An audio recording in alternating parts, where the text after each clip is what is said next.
Today we're going to review some of the underlying principles by using the 8 form. It's a simple form.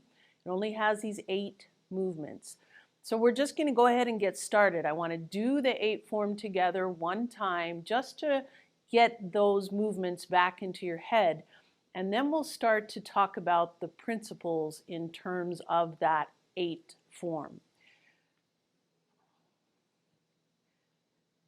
So I want you to stand nice and tall, take a good deep breath in, breathe it out, sink down just a little bit,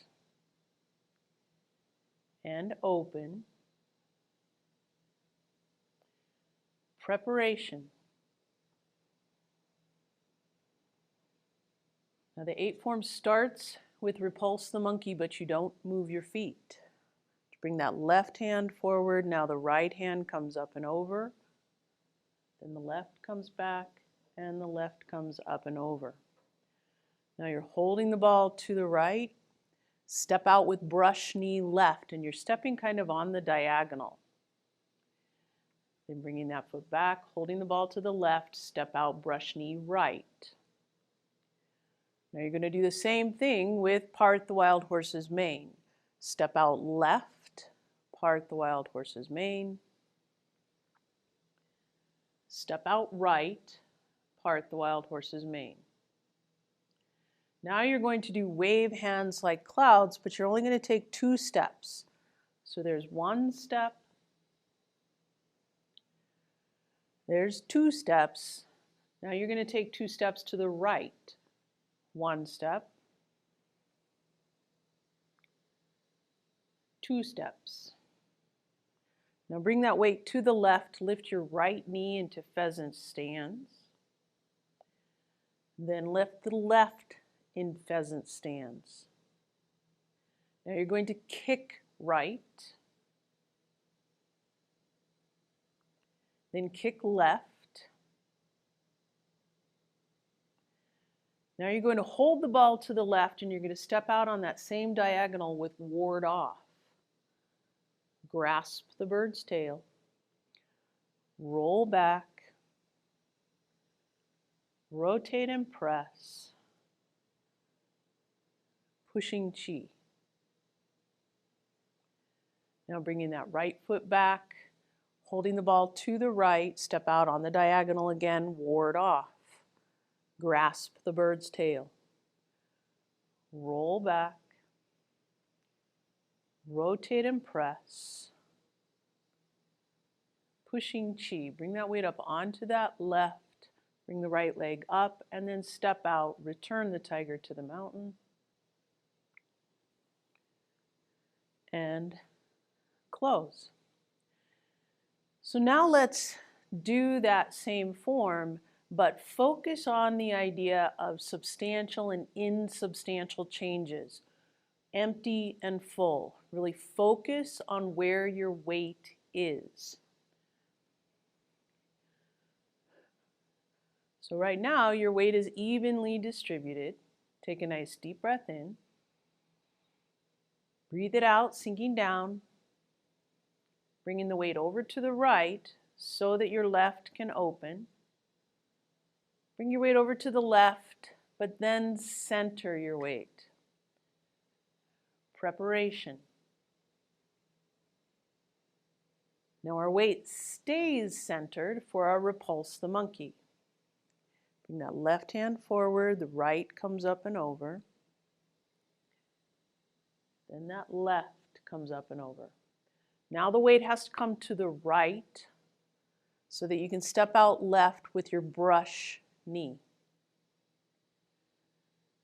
Now you have to bring that weight back to the right to let that left leg step back, holding the ball to the left.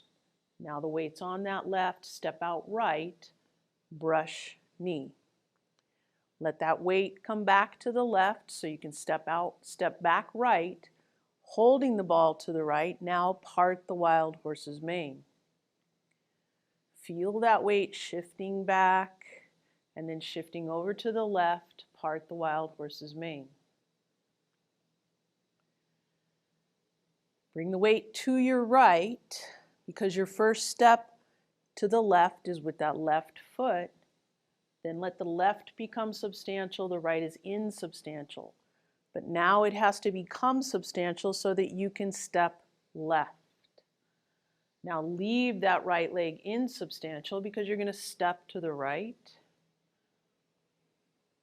Bringing that left foot in, step to the right.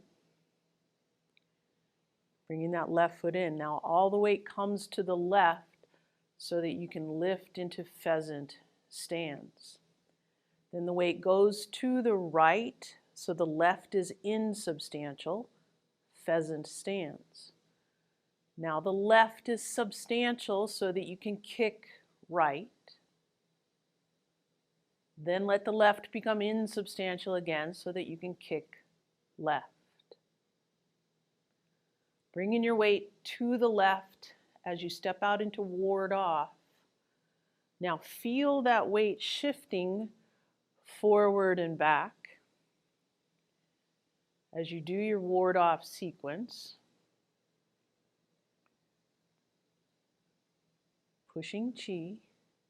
Now the weight has to come to that left so that right leg can step back. Then the weight comes to the right so you can step out and do your ward off.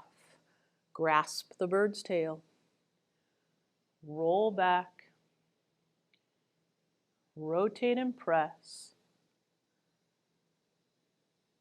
Pushing chi, bring the weight all the way up onto that left so that you can step into your return the tiger. Bring the weight to the right. Center it as you come down. Bring it to the left so that right leg can slide in, and then center yourself and close. So the next principle that we want to work on is being suspended from the crown of your head, letting your body fall naturally into alignment, your columns, shoulders in harmony with your hips. Everything is in a good posture. But we're actually going to combine that with moving from the Dantian, because moving from the Dantian helps us keep that alignment. It helps our shoulders stay in harmony with our hips. It keeps us uplifted as we're moving and not overreaching. So let's think about columns being suspended, moving from the Dantian. So as you think about being suspended from the crown of your head, don't let your knees lock. Remember to keep those knees soft. Take a good deep breath in, breathe it out, and sink just a little bit. Open. Preparation.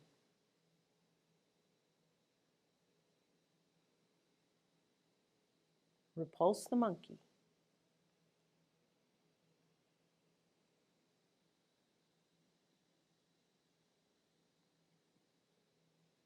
Holding that ball to the right, step out, brush knee left. Think about moving from the Dantian so you don't overreach. Holding the ball to the left, step out, brush knee right. Holding the ball right, step out, part the wild horse's mane.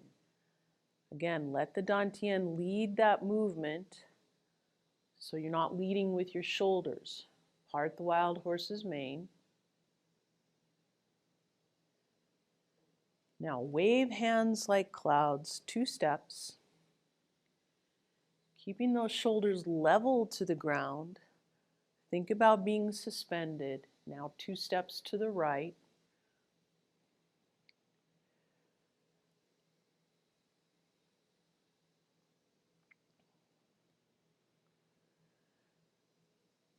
Now lifting into pheasant stance.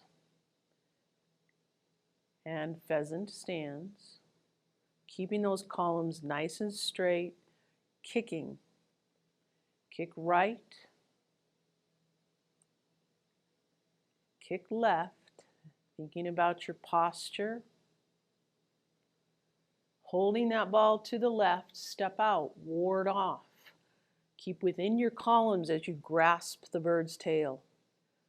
roll back, rotate and press, pushing chi. The Dantian is the leader in this movement. Bringing that weight back, bring it over to the right, stepping out, ward off. Grasp the bird's tail. Roll back, rotate and press, pushing chi. Bring the weight up onto that left and return the tiger to the mountain. Think about keeping those columns intact. Don't lean over to return the tiger to the mountain. And close. Now we're going to stick with moving from the Dantian, but now we're going to pair it with rotation. The idea, the underlying principle of rotation. Remember that in the martial arts application, rotation is power. And even though we're moving slowly, we still need to be thinking about that power. But we also need to be thinking about all that power comes from here. It comes from your core. The power is not just in your limbs. Your limbs are just an expression of what's happening here.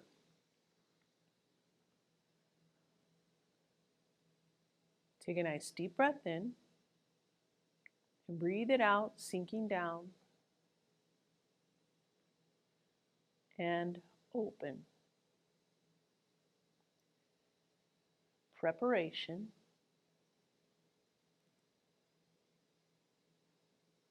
Now rotation is really the driver of this repulse the monkey. You have to rotate on that central column to allow those arms to move. Now as you hold the ball, think about how rotation helps you with brush knee. Your arms just kind of follow what your Dantian is telling them to do as you rotate into that brush knee. Now part the wild horse's mane. It's the same thing. If you think about the rotation coming from the Dantian, part the wild horse's mane. Now with wave hands like clouds, think how the Dantian is moving over this base of support to help you with your substantial and insubstantial changes. Notice how now as you come to the right, that Dantian comes over that base of support, keeping you stable and balanced. Now, moving that Dantian, remember that base of support coming into your pheasant stance. Now bring it over that right, come into your pheasant stance. Same thing with the kicks.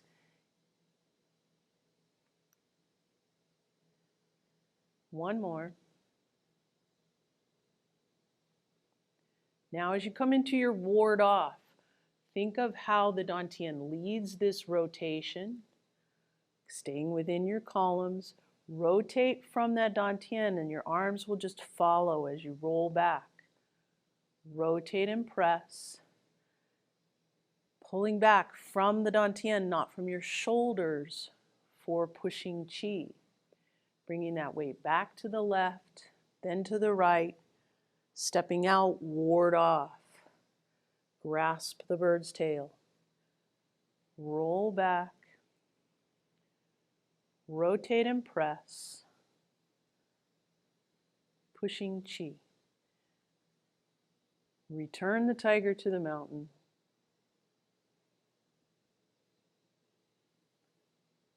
And close. Now we're going to do a couple more. We're going to move on to being rooted and grounded. Now I don't want you to forget the other ones that we've worked on, because as you're starting to see, they all interrelate and they help one another. But let's think about being rooted and grounded in terms of being stable. Actually lowering your center of gravity, making sure your stance is wide enough so that if someone comes over and punches you on the shoulder, you're not going to fall over. Part of being rooted and grounded is also understanding the meaning behind each of the movements. You're rooted in understanding what you're doing, why you're doing what you're doing. So let's think about being rooted and grounded as we do this form now. Take a good deep breath in. Breathe it out, sinking down. Now feel those roots growing out from your feet and open. You're stable in your stance, preparation.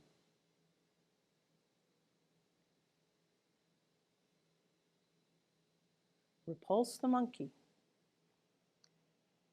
Remember, the power comes from that rotation against your opponent, but you also have to be stable against your opponent. Holding that ball, brush knee left. Think about your stance. Holding the ball, brush knee right. Now try to challenge yourself to go just a little bit lower. Lowering that center of gravity makes you more stable. Part the wild horse's mane. Part the wild horse's mane.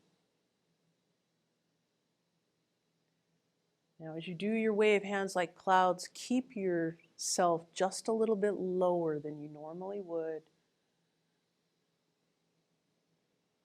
Feeling the ground as you step and you understand where your weight is.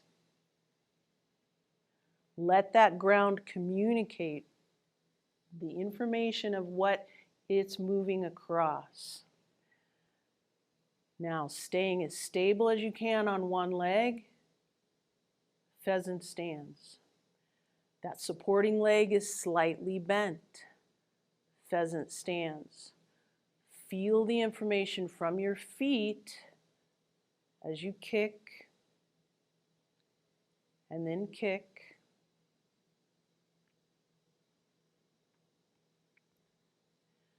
Keeping yourself low as you step out into your ward off.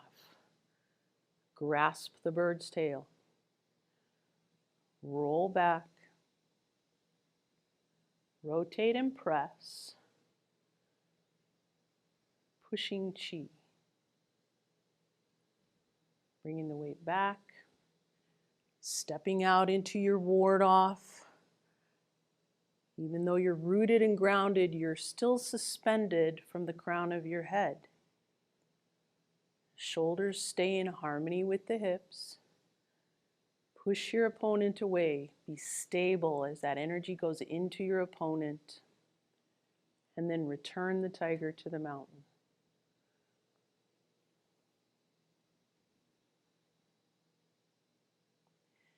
Now this last one is we're going to incorporate breathing with the form.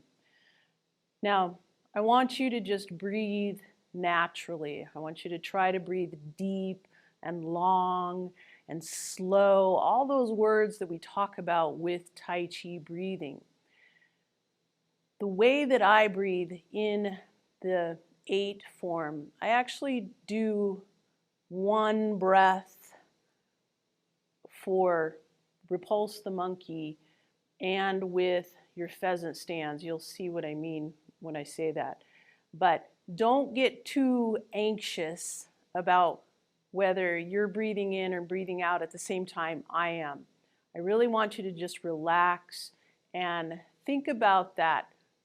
Breathing slowly, breathing deeply, and allowing your body to relax with this form.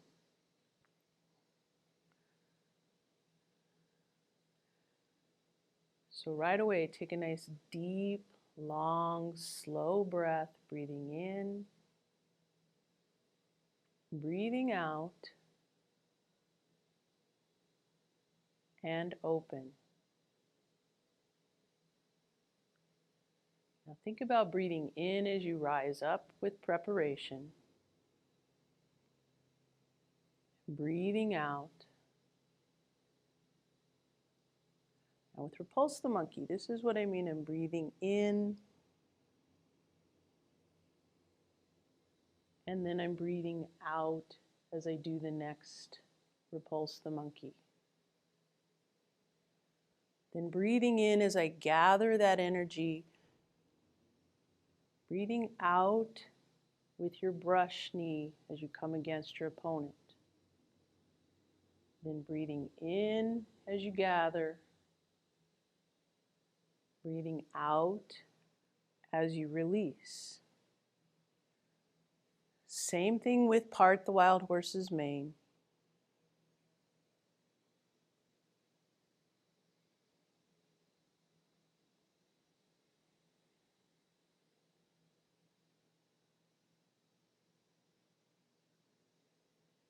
And with wave hands like clouds, you can think about breathing in and out with each hand crossing, or just allow your body to relax.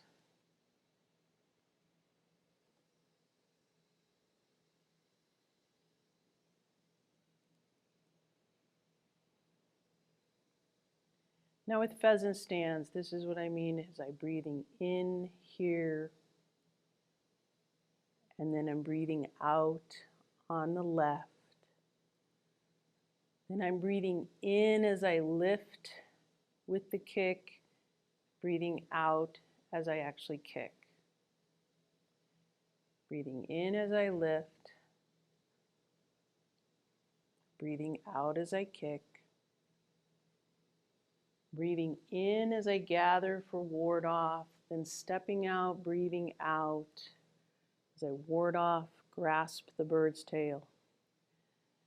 And I'm breathing in as I come roll back, breathing out as I rotate and press. Breathing in as I come towards my body and pushing chi, and breathing out as I push against my opponent. And I'm breathing in as I gather, breathing out, ward off, grasp the bird's tail. Breathe in as you roll back, breathing out as you rotate and press. Breathing in, coming towards your body, breathing out, and breathing in as you return the tiger to the mountain, and breathing out.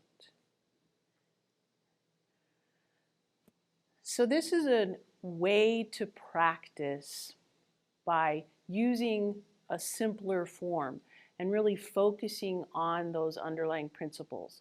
So now we're